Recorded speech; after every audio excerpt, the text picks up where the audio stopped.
Ladies and gentlemen, we are live!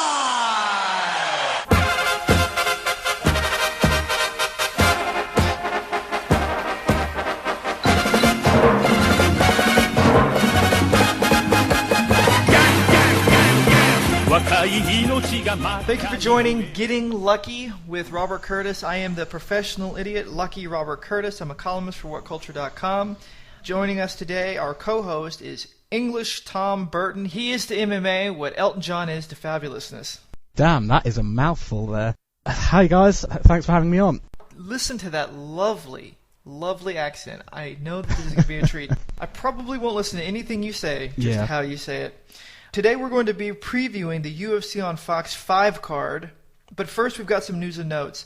The first one is, last week was a big week for the little old podcast. We had our first two guests. We had UFC fighter Tim Means, who's fighting on this card, and Tough alumni Vince Pichel, who's fighting a week from now on the Tough finale. So be sure to check out those interviews. That sounds great, that. The biggest breaking news for this card in particular is LeVar Johnson's out with an injury in the Brendan Schaub fight. Completely canceled, no replacement. This is actually, I think, a good thing, because Brendan Schaub probably would have been murdered. Brendan Schaub absolutely dodged the bullet on this one, and not would have he been murdered, but I think he would have been cut as well. That would have been the end of his UFC career. LeVar Johnson would have punted his head like a football. There's no question about it. He would have got him up on the cage, and the same thing would have happened in his last fight.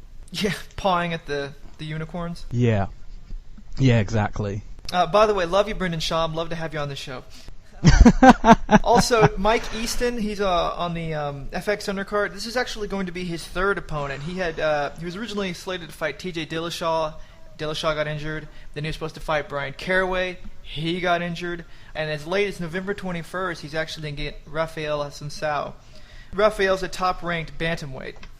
Yeah, he's number 9 ranked. And lastly, for my news, and then Tom will give some of his, on this card, on the UFC on Fox 5 card, 3 fights from the canceled UFC 151 card return back to life. They are resurrected, and the chaos, the anarchy, the rotting corpse that was the tragedy of 151 might be finally laid to rest. What about you, Tom? What do you got? Well, I've got Dominic Cruz, unfortunately, is out with another year with another ACL surgery, and this is a bummer to the bantamweight division.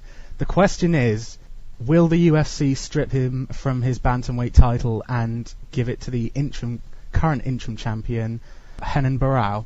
My guess is that they're going to probably have Renan Barão fight one more time, and then they're going to see if Dominic will be able to match up with him sometime in the next 6 months. If not, I think they're going to hand Renan Barão the undisputed championship. I think they have to. Dominic Cruz, I mean, I feel terrible for the guy. No one wants to see a fighter go down with injury, particularly at the peak of his career. But I don't know what other choice they have. I mean, you got to take the belt from him. If he's going to be out for 2 years, you can't just have the belt sitting in limbo. Yeah, that's my thoughts exactly. You can't have this thing going where you've stripped Frank Mir years ago because of his motorcycle accident and then stopped doing it. Robert Curtis and Thom Burton, we're all for stripping Eddie Monster. Let's do it. Yeah. What else you got? Just announced right now, actually, Stefan Struve and Mark Hunt is back on for Japan, which I think is a very interesting matchup, because Mark Hunt has shown, he doesn't have too much of a ground game. His biggest strength is also Stefan Struve's biggest weakness, and that's Stefan Struve's chin. And Mark Hunt hits hard, and really hard, and I think out of the two, he has definitely the better striking. Mark Hunt, legendary for his iron jaw. He's like Wolverine in that regard. Yeah. I don't think Stefan Struve's going to knock him out. Stefan Struve has to get him on the ground for that fight. Let's do 2 more bits. What else you got? Gegard Mousasi, after the death of Strikeforce, wants to continue his career in the UFC. I brought this up on this podcast for a very interesting reason. Shogun is currently fighting Alexander Gustafsson at the current title eliminator, which is between Alexander Gustafsson, Shogun, Lyoto Machida, and Dan Henderson. Now, if Shogun wins that fight, a possible matchup with Gegard Mousasi, which is my dream fight, that can't happen because he'd be then fighting the winner of Dan Henderson and Lyoto Machida. But should he lose to Alexander Gustafsson on the UFC on Fox, that's a fight I'd like to see, and I think they'd match up quite well in the rankings and stylistically. It'd be tough to see Mousasi really making any bones inside of the UFC just because his wrestling is so bad. But you're right. I'd love to see him. He makes interesting matchups with the right fighters. Yeah, definitely. I don't think he'd do too bad, though, in the UFC. I mean, the light heavyweight division is mostly a striking division. There are a few high-caliber wrestlers in Rashad Evans, John Jones, and Phil Davis. But I still think he could crack the top 4. Let's move on to your last little bit of news. This week, Dana White has seemed to be pissing off a few Twitter followers recently by dressing as a hobo. Now, when the first photograph was released of him dressing up, I mean, the whole community thought he was just deliberately taking the piss out of homeless people, but it actually turned out to be a little promo for Fox Sports. Did people overreact, or did Dana take things too far? I have an opinion on this. I'm going to say this to my fellow MMA fans. Put your vaginas away. Anything Dana White does, oh my God, it's the worst thing in the world. Like, nobody here hasn't spoofed a homeless person or talked like a redneck or done whatever. Dana does, and all of a sudden he's the devil. Put your vaginas away, wash the sand out. It wasn't very funny, though. One quick announcement. Coach Rich has decided to do his Pick'em tournament, the Coach Rich Invitational. See if you can join us on MMAshare.com. And dethrone Moose and Blackie Jones, the winner of the last Pick'em tournament. Like I said, lots of fun. It's free, and you don't win anything other than the adulation and praise of your fellow MMA fan. Let's get going on the card. There's only one fight now on Facebook, and that's a bantamweight fight between Scott Jorgensen, 13-6, on a 2-fight losing streak, versus John Albert, 7-3, also on a 2-fight losing streak. This is a big moment for Scott Jorgensen. He's really got to win this fight. I don't think he wants to go down on a 3-fight losing streak, because then he's facing being cut. I mean, 3 or 4, I mean, the UFC doesn't take too kindly to that. But I think John Albert could be a good opponent for him. Scott Jorgensen has pretty much faced the best of the best, and, I think he'll be able to take this fight. And I think Scott Jorgensen he's just the better ranked, and he's fought the tougher competition as well. I'm going to give a nod to Scott Jorgensen as well. More fights, more experience. I do think whoever loses this fight will probably get cut. That's the only fight on Facebook. Let's move to the FX card. And I tell you what, the very first fight in the reshuffling of the order of fights is a dandy. I wrote about this one on an article this week on WhatCulture.com. It's the featherweight matchup between Dennis Siver, 20-8 on a 1-fight win streak, versus Phan, 18-10, also on a 1-fight winning streak. This is going to be explosive. I think this could be the potential fight of the night. I agree. I think with Dennis Siver's trademarks, turning side kick, spinning back kick, whatever you want to call it, and Phan's taekwondo base, we're going to be in store for a pretty interesting striking match. Phan also produces some beautiful body shots, excellent footwork, and Dennis Siver is all about the power.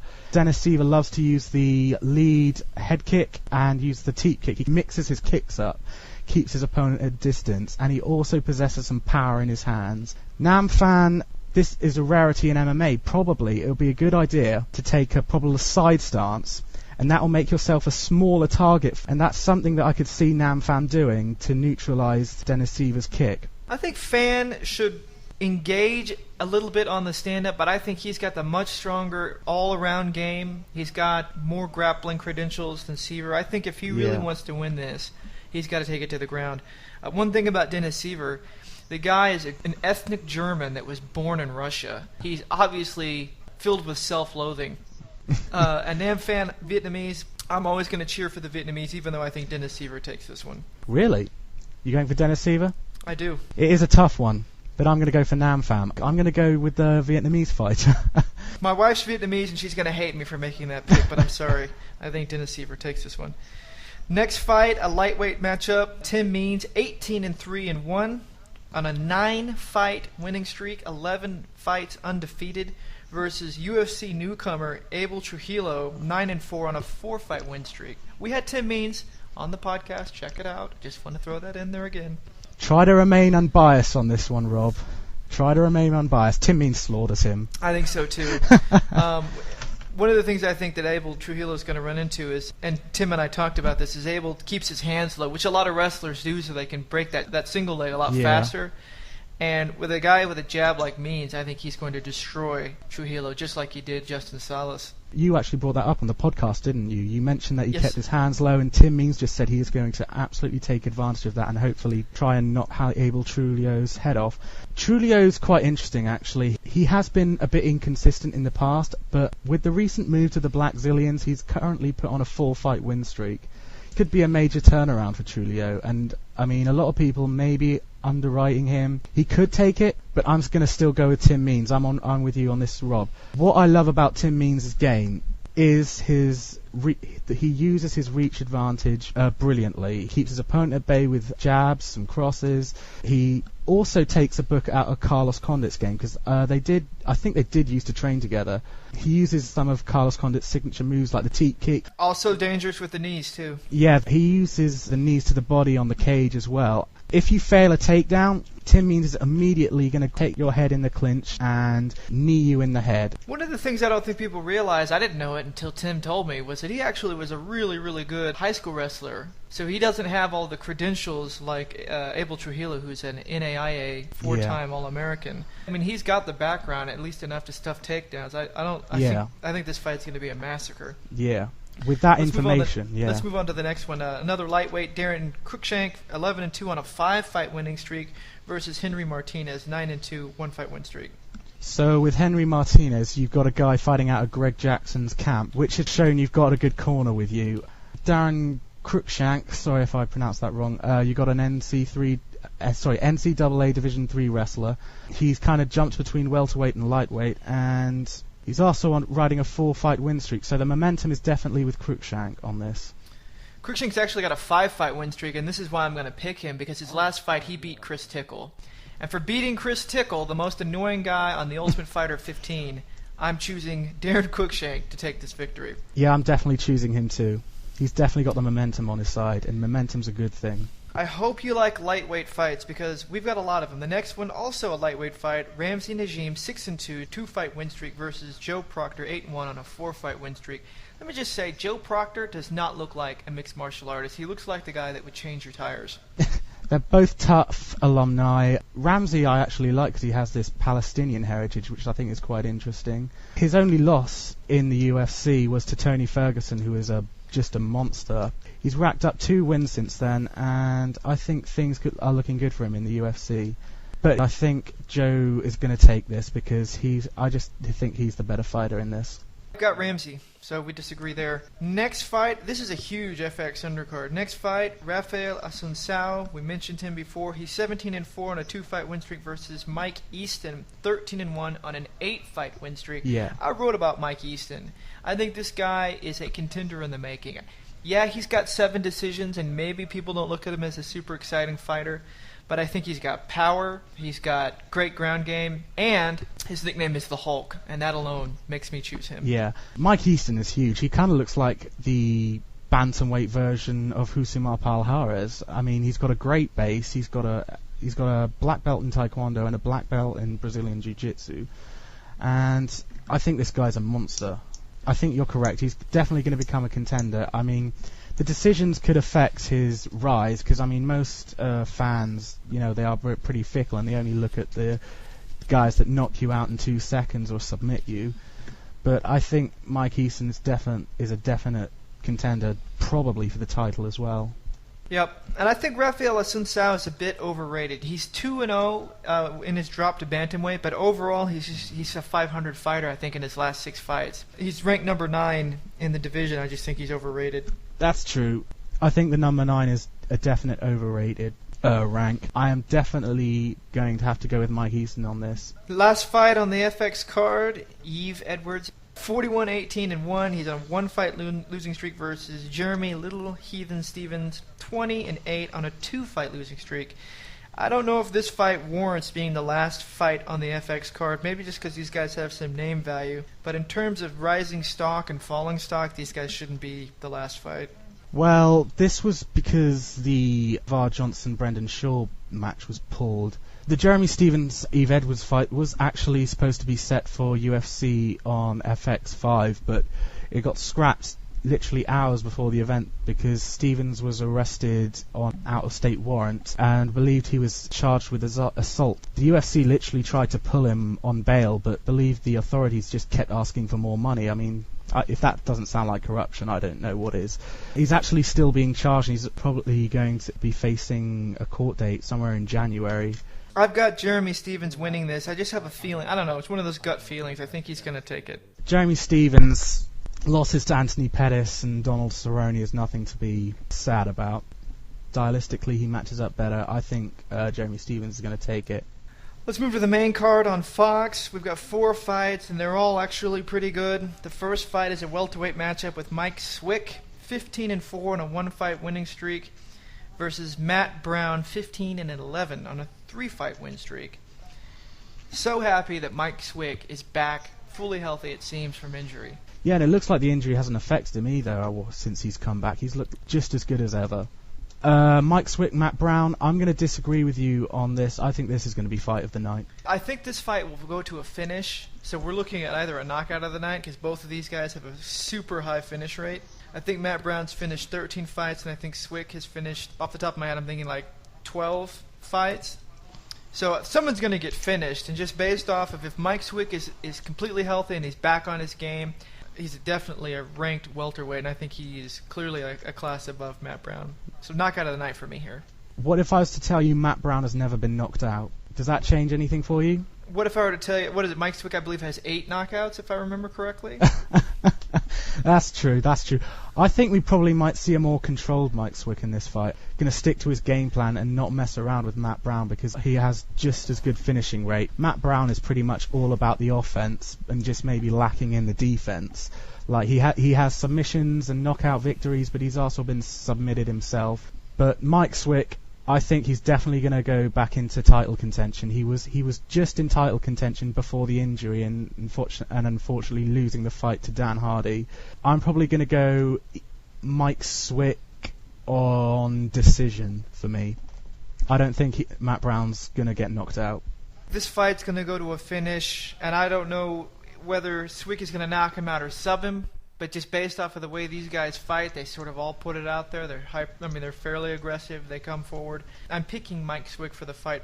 Little fun fact, Matt Brown's nickname is the Immortal. Do you know why he's known as the Immortal? Because he's never been knocked out? No, it's because he survived a massive heroin overdose. His friends nicknamed him the Immortal as a result of it. Man, that's crazy. You know, the thing that I'm learning as I get to talk to more and more fighters is the way they get their nicknames is actually pretty crazy. Let's talk about the next fight, another welterweight fight, although one fighter shouldn't be fighting at welterweight. That's BJ Penn, 16-8 with 2 draws on a 1-fight losing streak versus Rory MacDonald, 13-1 on a 3-fight winning streak. Rory MacDonald is certifiably insane. You look at his eyes, he's got the eyes of a mass murderer. And then he showed up to some press junket dressed as Joseph Goebbels. If GSP wasn't the champion, he'd be champion by now, in my opinion. And BJ Penn, probably underachiever in the whole of MMA history. The guy shouldn't be fighting over lightweight. He doesn't train as hard as other fighters, and I think he's completely out of his prime now. I think Rory MacDonald is just going to take him down and ground and pound him, and I think we'll probably see a repeat of the BJ Penn GSP fight. Rory MacDonald is 22 years old. I don't know if he would be champion yet, but he is certainly the anointed one. Even GSP says that. He's part of this new breed of young fighter that grew up watching UFC as a kid, and he didn't train wrestling, he didn't train karate, he trained mixed martial arts as a single discipline. With BJ Penn, this just breaks my heart. I completely agree with you. The guy is a genius at fighting, but probably because he's Hawaiian, he just hasn't really taken it with the level of dedication that other fighters have. The guy needs to get out of Hawaii. He needs to join a super camp like AKA or Jackson's. He needs to really invest in his training, and he has to fight at lightweight, if not even featherweight. I think he could get down there if he just cut a little bit of that bulk. He's got unbelievable jits. He's got power. He's got good boxing. He's got an iron chin. I mean, shit, Nick Diaz couldn't knock him out.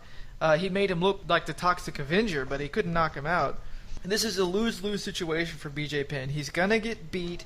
He's probably going to retire. and then maybe in another 6 months after wasting more time, he'll think about coming back rather than sticking back to where he should be.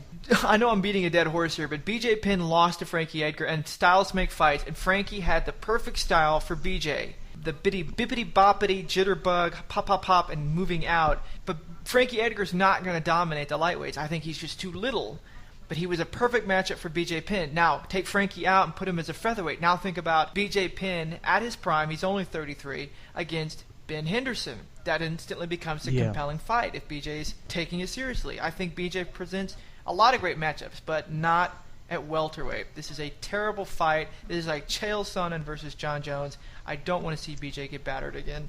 You've definitely got a lot to say about BJ Penn. Yeah, absolutely. The guy is just wasting his prime. Not very many people get the gifts that he's got, and I think he's wasted them. Just wait until you see what I've got to say about Shogun. Well, on that note, let's move to Shogun. By the way, I've got Rory MacDonald on that one. I bet you do too. Yeah. I did say that. Light heavyweight Mauricio Shogun Hua, 21-6, only 31 years old on a one-fight winning streak, versus Alexander Gustafsson, the pride of Sweden, 14-1 on a 5-fight winning streak. I turn over the microphone to you, Tom. Before I get onto Shogun, I just want to start over with the whole Alexander Gustafsson thing. I'm not into his hype. Just because he has long reach, people want to match him up with John Jones. I mean, but that's a bit of a misnomer. The guy's 6'5", but he's got, I think, like a 76-inch reach or 77. John Jones, 6'4", I believe an 84-inch reach. So really, Alexander Gustafsson's like a Tyrannosaurus Rex with little baby arms. Yeah.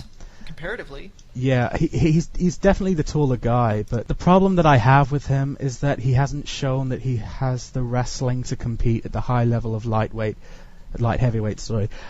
He beat Matt Hamill and Matt Yushchenko as well, but then on a completely different level to the Rashad Evans, the Phil Davis. He actually lost to Phil Davis as well. And another thing, John Jones isn't just known for his reach. He's won most of his fights from taking his opponent down and elbowing him into either submission or a TKO victory.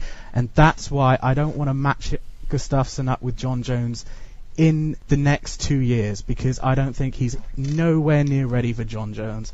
I mean, he's lucky to just be pushing the top 4 at the moment. Now on to Shogun. This is pretty hard for me because I've been a long-time Shogun fan, and he's been nowhere near the level that he was at Pride. In Pride, he was what John Jones is now. He was this immortal young kid coming up into the light heavyweight division and beating everyone. But now, I mean, he's only 31, and he looks like he's fighting at 35 or 36. Even 40. Yeah, exactly. I mean, he had trouble with a 47-year-old Dan Henderson. He had trouble with Brandon Vera. I mean, that was a back-and-forth fight for 4 rounds. He coasted against Brandon Vera. He didn't even try. It's the training camp, to be honest, that I have a problem with. When your own brother leaves and disagrees with his training regime, it kind of says something is going on here. I think he's surrounded by a bunch of yes men. He's not being pushed. He's not doing in the cardio training. And he's not getting the training partners that he needs to fight at the top light heavyweight echelon. I agree. There's 2 aspects to Shogun that I think are fairly telling. And one of them is what you mentioned. The guy has never come in stellar conditioning. And you can see that in his body. He always comes in with a little bit of jelly around the torso. And that feels bad to say because Shogun is such a fearless fighter with a Shuto box style and Muay Thai, and the fact that he just brings it no matter who he fights. The other aspect to Shogun is I feel like he fights down to his competition. In the UFC, his best fight was his 2 fights versus Machida, particularly the second one when he just spaced Machida. But against Vera and against Henderson, I think he fought down to that level. I think that makes great fights because you see a lot of heart, and you can't say anything about Shogun's heart. Yeah. He's got the best heart probably in the sport, but I think he fights down. I don't think he has a great camp. I don't think he takes his conditioning seriously, and the meat grinder of Japanese MMA has wrecked him, and that's why I think he looks like he's 40. at 31 because he has fought his entire career through injury. And I remember when he got a knee injury and Dana White shelved him, that he was sort of shocked by that. Like, I can't believe I'm not being allowed to fight. And Dana's like, I don't want a broken fighter limping into the ring and getting his ass kicked. I want the best Shogun I can have. And I think all of that damage that he's taken in pride has wrecked him, just like it did his brother. Like, his brother can barely form a sentence. He makes James Toney look like the poet laureate of England. I agree. So, I mean, it's a tragedy all the way around, but obviously Shogun, who has lots of heart, still a gamer. Who do you think wins this fight? Well, I think we might have seen a transition from Shogun. Because of his recent knee injuries, I don't think he can use his Muay Thai style anymore. You know, his kicks, his leg kicks, his knees. I think we're seeing a different style of Shogun, more boxing, and I think he's also shown more wrestling as well. But because he doesn't have the cardio training, and I mean, you've seen first-hand wrestlers, you got to have cardio in wrestling. He has very good ground and pound. He has very heavy hands, and we saw that against the Pride Final Grand Prix against, what was his name? Ricardo Arona? Yeah, Ricardo Arona, that's right. He has excellent hammer fists, and that's something that he's probably going to be looking to do against Alexander Gustafsson. He's going to probably close the distance, look for the body clinch, put him up against the cage, and then try and pound Alexander Gustafsson out. My heart says Shogun, but my head says Alexander Gustafsson. I think he's just going to fight his fight, and he actually showed this pretty well against Thiago Silva, which kind of has the same fight style as Shogun. Alexander Gustafsson likes his opponents to chase him down, and he can counter with uppercuts, a punch that he used to drop Thiago Silva as well, right crosses as well. I think Alexander Gustafsson's a bit overrated. I think people are trying to force a dream matchup between him and John Jones, but like you said, if John Jones is going to be challenged, it needs to be someone like Gustafsson. But like you said, it'll be 2 years before he's ready for Jones, and by then, who knows? Jones might be in heavyweight. Yeah. I think Gustafsson wins this fight, though. He is in a very good camp, though. I think he's got the training partners. He's actually training with Phil Davis now, who was the last person to beat him now. He's in the right place, because I don't think he can get out very much from training in Sweden. I think all European fighters should be looking to train abroad. Yeah, basically in the USA or in Brazil or Canada. Or Russia. Don't get me wrong, I think Russia produces great fighters, but I don't think it has as much to do with the greatness of their camps as the greatness of their individuals. You know what I mean? I mean, I was just saying that for they have the wrestling, you know, Eastern European. If Russia could make, this is totally off topic, but I feel like talking about it now. If Russia could actually get together their top fighters and create a super camp, then yeah, I would agree, because they've got all of the ingredients to make great MMA fighters. Typically, for instance, Fedor is training at some wood cabin, you know, wrestling bears and his brother. There's a great footage of him doing boxing on a blacktop basketball court or whatever it is, parking lot out in his backyard. Who do you have for this fight? I'm gonna have to go for Gustafsson, just because I want to see Shogun versus Gegard Mousasi. It's a tragedy that we have to get old. Yeah. The last fight, a championship fight, Benson Henderson, 17-2 on a 5-fight win streak, versus the nice Diaz. Nate Diaz, 16-7 on a 3-fight win streak. This fight has excitement in it. I think any fight that's got a Diaz is going to be in an interesting storyline. But I don't know if Nate Diaz is on the same level as Benson Henderson. Yeah. That's a good point. I mean, but I don't think Benson Henderson struggles well under pressure. And I saw this in the Anthony Pettis fight, and I saw this in the second fight with Frankie Edgar.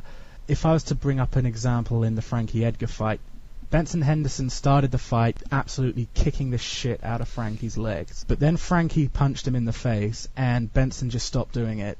I don't think he can stick to game plans as well as Carlos Condit, who used an excellent strategy against the Diaz style of stalking your opponent down. I don't think he can do the same thing to Nate Diaz. But here's the thing, is he's got the other formula for beating the Diaz style. He's got wrestling. Wrestling, yeah. And I think he's going to take Nate Diaz down. He's extremely hard to submit.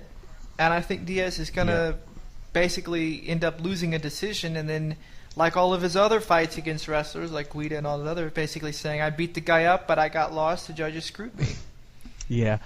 I agree with you. I think this fight is probably one where Benson chooses where he wants to fight.